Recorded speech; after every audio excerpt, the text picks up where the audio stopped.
Baruch hashem, Baruch hashem, na-ra-ra-ra-ra-ra-ra-ra. Baruch hashem, Baruch hashem, na-ra-ra-ra-ra-ra-ra-ra.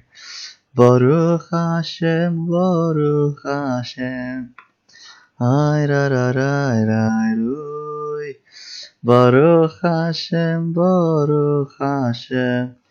Hi, na ra ra ra. Welcome everybody. How you all doing?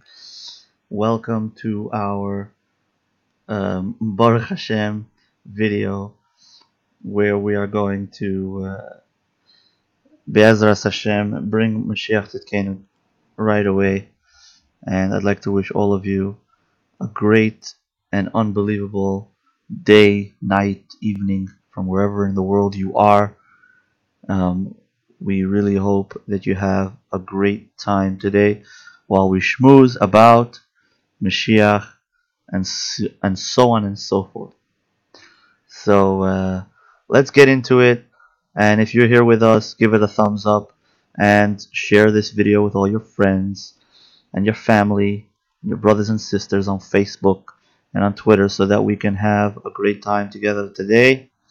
And Baruch Hashem. Let's go. So today we're going to talk about a couple important things, and mainly we're going to show you guys a few clips of how Jewish music is evolving and why it's so important to see the beauty and the awesomeness in how Mashiach is entering the world. And I'm going to start off with telling you a little bit about myself and about my brother Avram, which joined a friend called Zusha, which is very popular now. And Baruch Hashem, he made a song called Baruch Hashem, and Baruch Hashem, he's doing amazing. And without further ado, I'm going to switch this screen up to give you my desktop screen, and we're going to show you a video of Zusha, of that my brother made for him, an advertisement video. So here it is.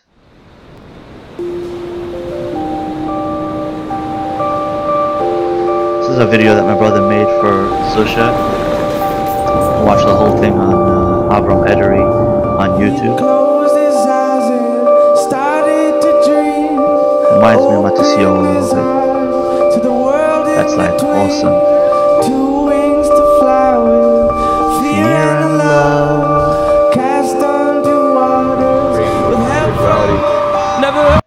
You know, so that's the beauty, is the simplicity, the innocence, the godliness, the happiness. You know, everyone in the world is jumping and dancing and going cuckoo and trying to make noise. Here you make noise by not making any noise. Here you make noise by inviting everyone to calm down, you know, and meditate, think about God a little bit. And, you know, that's what he does.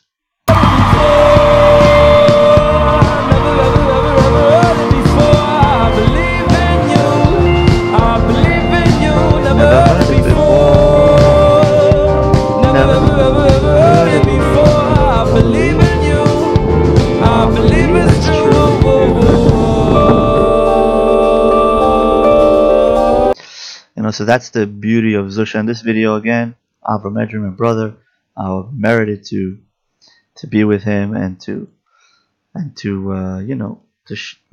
take part in these kind of things, and to help my brother with his video stuff, and to get him to where he is today. Kind of, he got a lot further than where I brought him. Baruch Hashem. And I'm happy for my brother that he met this man, Zusha, and I hope that Zusha does well, and I hope that he stands strong in his faith and does not sign any contracts with any shady characters, and stays humble and simple and faithful to Hashem. Now this is a video that Zusha made, the Baruch Hashem video. Let's go. Baruch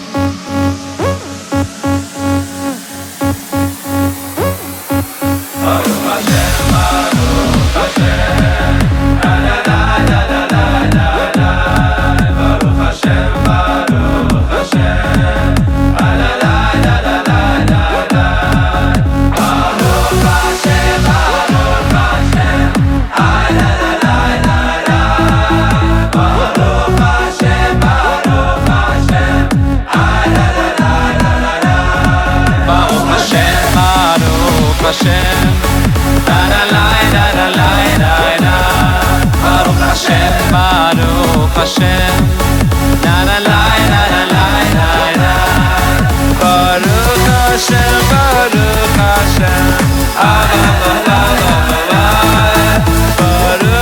hashem, Baruch hashem.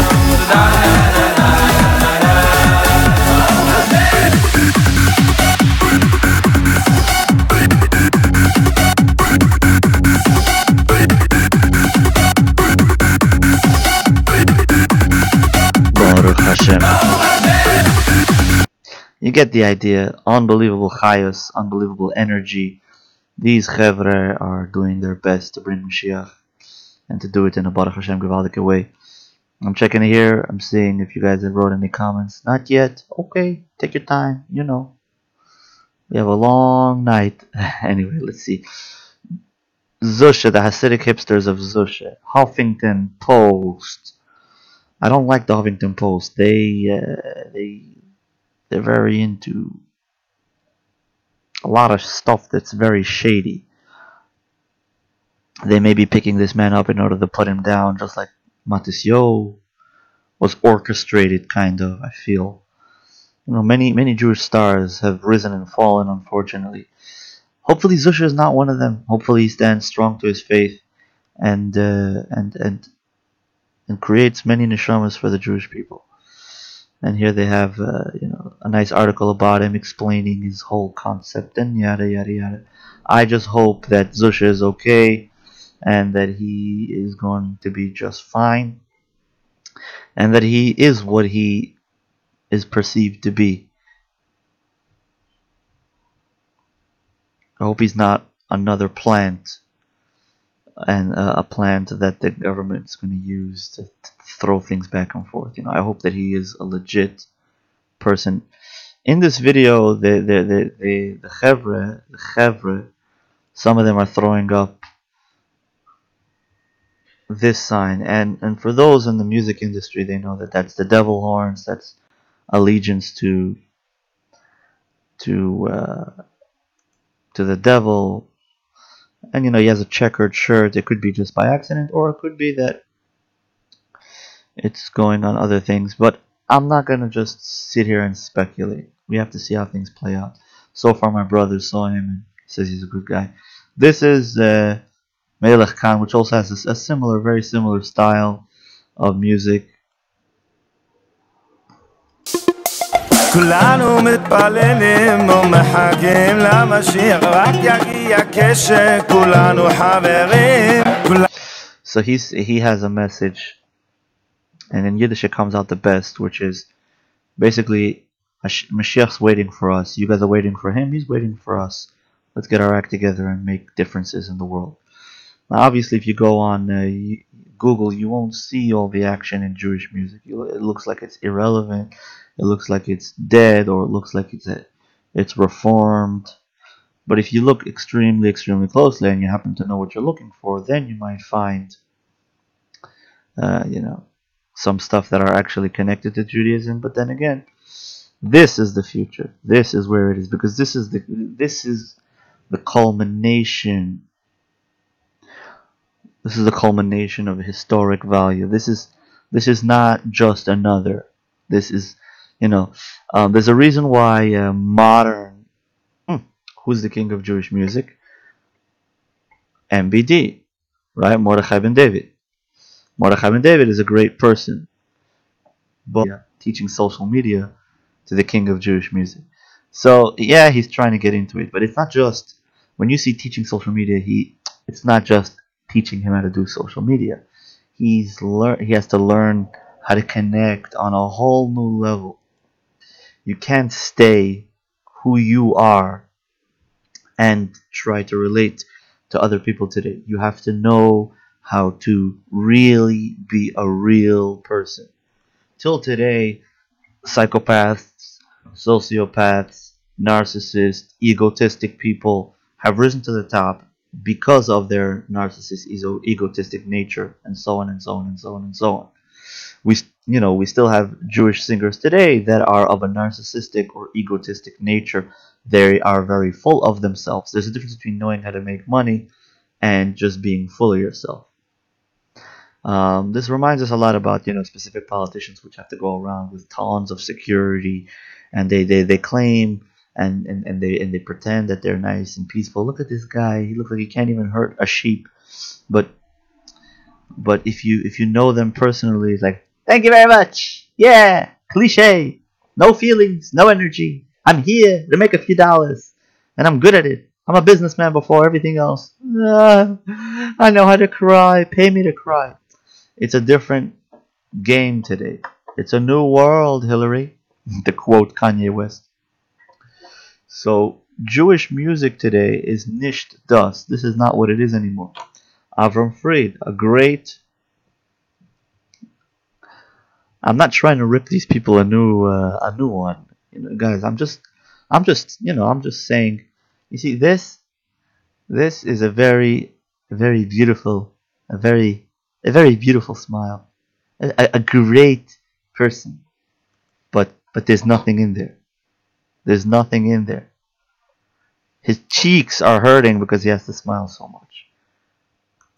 The Chas v'shalom, this as a person, he's a great person, and it could be he's doing his best. But today, what the youth are looking at is not this so much. They are because he already built his empire. He's already standing on whatever he's already standing on, right? Um, that's not going to change. But what is going to change is this: you have people like Zusha, which at first glance you could barely tell that they're Jewish. But you can see the tzitzis proudly shown. You can see the yarmulke and the long payas. So what's important is there. The beards. What's important is there. Zoshe. Oh, smile. You know,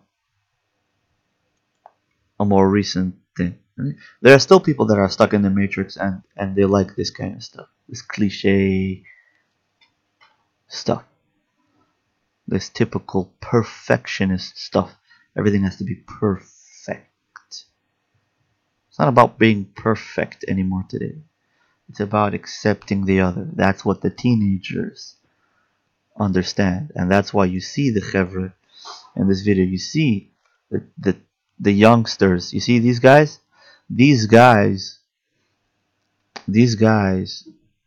are the kind of guys that the teenagers today, I don't know about them specifically, but this is the kind of chevra that remind me of people that went away from Orthodox Judaism because Judaism was used against them, was used in a harsh way against them.